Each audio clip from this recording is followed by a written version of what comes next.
ममता बानार्जी सहित मोर कलिकता ए जबार अच्छी सहित आलोचना करी आलू फालू उपरे आलोचना भी हम केमती आमर ठीक भाव में आलू कलिकता आसो लोक मैंने पाइबे ये हूँ कथा कारण जोगान विभाग काम ही से तेणु आम सहित बसबार असुविधा कौन नहीं आत्मनिर्भरशील हवा प्रक्रिया आम आरंभ कर से कंप्रोमाइज करूँ ना किंतु फॉर द टाइमिंग आम क्या सहित भेटू आलू आणिक लोक मान जोगेबू ए प्रक्रिया भी तो बंद करूँ ना अभाव आमर ना कि आमर 3 लाख मेट्रिक टन आलू जमा प्रोडक्शन होता गत वर्ष आउ 2 लाख मेट्रिक टन अधिका बढ़ी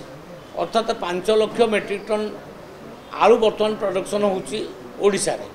किंतु आमर रिक्वायरमेंट हूँ 14 लाख मेट्रिक टन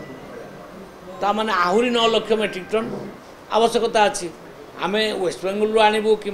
उत्तर प्रदेश आणबू आणिक तो जोगेबू कम आमर ये दायित्व आमर कहीं आमू कहीं रागी ना राजनीति रे राग रोष किसी ना आम सहित दीर्घ दिन धरी काम भी करूँ सी आम सहित काम करुले पुणी एवं बसबार असुविधा किसी ना सहित प्रोडक्शन हो आलू आम कहूँ जदि आमको ठीक रेट से आलू देवे ताल आम आनबार असुविधा किसी ना कथाटा बुझीपार जदि ठीक समय रेट आमको न दे पारे आम पुणी उत्तर प्रदेश आणबू किंतु जहाँ भी आम कंज्यूमर मानक